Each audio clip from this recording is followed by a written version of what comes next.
Hi, greetings from the Pacific Northwest. Bo here. Back, I've got some vinyl finds. It's a pretty sizable amount of records. Some are records that I've recovered to my collection, you know, that I'd had and I'd purged at one time. A small stack of them are records that are brand new to me. Some of them were purchased at High Voltage Records in Tacoma. Some of them were purchased off of Discogs. And so no better way to go than to get started than to get started. So it's on NASCAR Records. This is the Unspoken Word, Tuesday, April 19th. Kind of a concept album a little bit. It's fairly psychedelic. It's got a couple of tracks on the borderline on the bubblegum, but I do like bubblegum. In fact, eventually, at some point in time, way down the line, I will recover things like the Archies and the 1910 Fruit Gum Company and the Ohio Express. Those kind of records. There's the Bugaloos.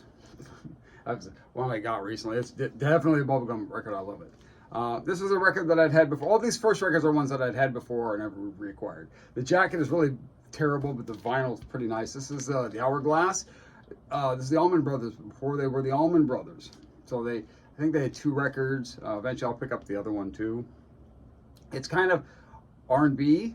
Kind of sounds a little bit too like the Allman Brothers. So this isn't really all that psychedelic. It's got some psychedelic flourishes to it, but this is a really good, solid album, The Hourglass. You ever see them pick them up? We used to say back in the day. Okay, so this is the id, The Inner Sounds of the Id. Super clean copy. It's got the original shrink wrap.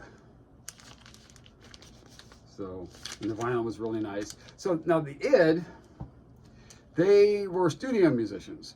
And this is all about, you know, the id. It's a concept album. It's psychedelic. Some of the tracks are actually really kind of hardcore psychedelic. But these same studio musicians also recorded The Animated Egg, which was another record I'd had that I had purged, and that I will get back one day. But I don't have it back yet. One day. Okay, this is Krabby Appleton's first record, and the track Go Now was kind of the hit. It's the most psychedelic thing on here. The rest of this stuff kind of more reminds me of, like, say, like that, like the raspberries, like that, you know, that, what do they call that? You know, power pop or whatever they refer to that stuff as. This is a good, solid record. I wish I hadn't gotten rid of this. Got it back. Makes me happy. So this is an original copy of Grateful Dead's Anthem of the Sun. I used to own this as well. So the jacket is way worse than the vinyl. Man, it doesn't matter. It's on the green Warner Brothers label. So I got another Grateful Dead record coming up here in a second. I got to get Working Man's Dead back, and then I'll back all the Grateful Dead records I hoot about. I also have American Beauty. That was a gift from Glass Orchid Aftermath and Jerry. Many years ago. That one I managed to hold on to. But okay, so this, in fact, I called Glass Orchid Aftermath about this one today, because this is not, I was like, this is not an original copy, but this seems at least old. Can you help me out with this? And he told me that this is a 1970 pressing. I used to have an original copy. It had the gold label. This one's on the green Warner Brothers, so it's 1970. This is super clean. I mean, enjoyable to listen to. That original gold label one I had, I called it the Rice Krispie treat, because all it did was snap, crackle, and pop. So, you know, is what it is. But yeah, so he told me that this is actually like a 1970 pressing. And you know what? The old days are back where I struggled to put these things in the sleeves. I used to get a lot of crap from people because I struggled with that. Some people are always like, "Oh, this is the vinyl." Okay, don't touch the vinyl on your records. These are my records. You don't like it? Don't listen to them. I will. Peppermint Trolley Company. This is on the Atka label. They had a minor hit with "Baby Came Rolling Across My Mind." It's got flourishes of psychedelia. It's got great harmonies. It's more power pop. That's what I was trying to think of earlier. Power pop. These guys aren't power pop. This is more bubblegummy with some psychedelic flourishes. But this is a good album. Definitely worth picking back up. Another one that I had, got back. There's another one I had and I got back. This is the Inner Dialogue on Ranwood Records. It's not $1, unfortunately. I wish it was. But it's funny because even in Endless Trip,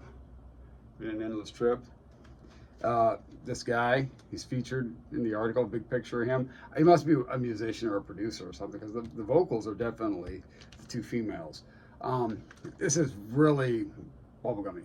It's floaty, kind of almost, I'd say it's almost what some people might term folk psych, but it's really more bubblegum.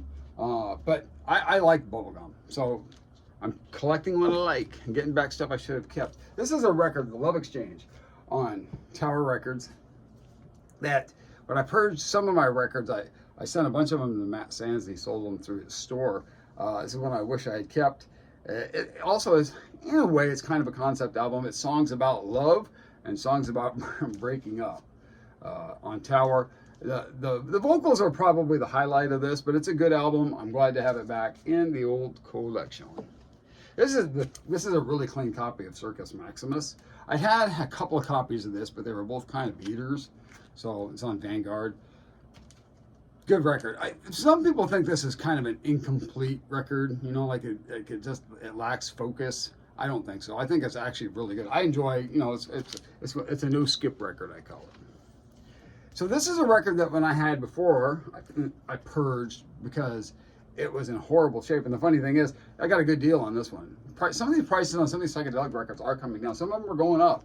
Psychedelia is not as dead as I thought it was. But my old copy of Aorta was awful. It was unlistenable. But it was so, I thought it was so cheap, you know, because this used to go for some pretty good scratch. It doesn't really anymore. I have a discount. Whenever you make a certain number of purchases, they give you a discount on high voltage. That's where I got that, so I didn't spend as much on it.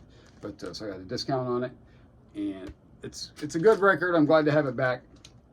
Starts with that heart pumping, you know, that boom, boom, boom, boom, boom, boom. Here we've got the Box Tops, Alex Chilton. Box Tops had a lot of hits. They're more of a singles band. But this album, if I'm going to own a record by them, it's going to be this one. It's got two hits on there, The Letter and Neon Rainbow. But I actually like this album from front to back. I wouldn't repurchase any of their other albums. I do have a lot of their 45s still. If I ever get a jukebox, maybe one day. Okay, and this is the last one of the records that I've had before and repurchased. This is Voice and Heart, Test Patterns. I really love, this is like one of my favorite records. I love this record. Why I got rid of it, I don't know. I also purged I Wonder What She's Doing Tonight. I'll get that back eventually one day, but this record I had to have back sooner than that. One of my all-time favorites. As you know, Voice and Heart, they used to write for the Monkees. Sorry about the glare, you guys. I'm trying to find a sweet spot. It's not so glary. So that's it for the records that I'd had before. Everything else that you're going to see now are records that are brand new to me. So this is, and let's see if I can get this right. George McDishian. I think it's McDishian. Anyhow, oud music, Middle Eastern sounds. Somebody out there who may or may not be watching probably isn't, but she knows who she is. She's the one that really inspired me on world music, and this is stuff. These next two records are things that I know that she was interested in, and she kind of inspired me to get these. Same with this one, more oud. This is John Barbarian. This one was a little, I mean, the record's good, don't get me wrong, but this one actually, on the second to last song on the first side, has a skip in it. And it doesn't look like it should, but it does. So maybe it's just something dug in there. Maybe take it to Rainy Day Records and see if they can't put it through their ultrasonic cleaner. Boy, we're getting a glare, sorry.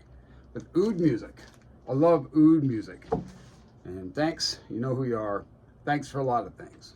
You know who you are. Smell of, yeah, sincerely, I mean that, okay? Smell of Incense, Southwest FOB. They cover, jacket's horrible here. It looks like it's water damage, but that's okay. The price was pretty decent. They cover a Kenny Rogers song. I thought, old man needs his glasses. So you can see here. Let's see. No, it's a West Coast Pop Art experimental band. That's right. That's who they cover. And it was a Smell of Incense. Wow, how did I get that so stinking wrong? Where did I come up with, I don't even know where I came up with Kenny Rogers. But they cover the West Coast pop art experimental band, Smell of Incense. They had a small hit with it too. They're a Texas band. I think they were from Houston. Yeah, but I don't mind showing this cover because they're covered. But you know, that it's kind of a one of those album covers. This one is one I got because I always wanted it, and then I listened to it, and then I went, ew. But I'm not doing what I did before. Everything I get now is staying. I'm keeping these records. I'm going to try to build up I'm going to try. I look back on my old collection, and I had a pretty, I wasn't like Noble Records or anybody, but I had a pretty damn good psychedelic record collection. I'm going to try to get it back to the way it was, and then add to it. So this is the National Gallery performing musical interpretations of the paintings of Paul Klee. Well, Paul Klee must have been pretty terrible, because this is a pretty terrible record. I'm glad it was cheap. And the jacket's kind of beat up too. Cheap record. Will stay, because we don't purge anymore. But yeah. These next two are my two favorites that I've gotten. And like I said, these are all brand new to me. It's the Left Bank 2. I've never seen a copy of this. I had to order it off Discogs. So I'm like, I'm never going to see a copy in the wild. I gave up on it. Even this guy at the record shows. He's at the Seattle record shows. He's at the Olympia record shows. I call him Grail Guy. Somebody did a video where they interviewed him. Can't think of his name. Can't think of the guy that did the video. I can't think of the gentleman's name. But I just call him Grail Guy. He's all, whenever I go to a record show and I see him there, he's the first table I stop at. Left Bank 2, Baroque Pop. Great album. I love the Left Bank. So finally have a copy of that in my collection. Makes me very happy. And then last but not least, Jeff Lynne's group, The Idle Race, Birthday Party.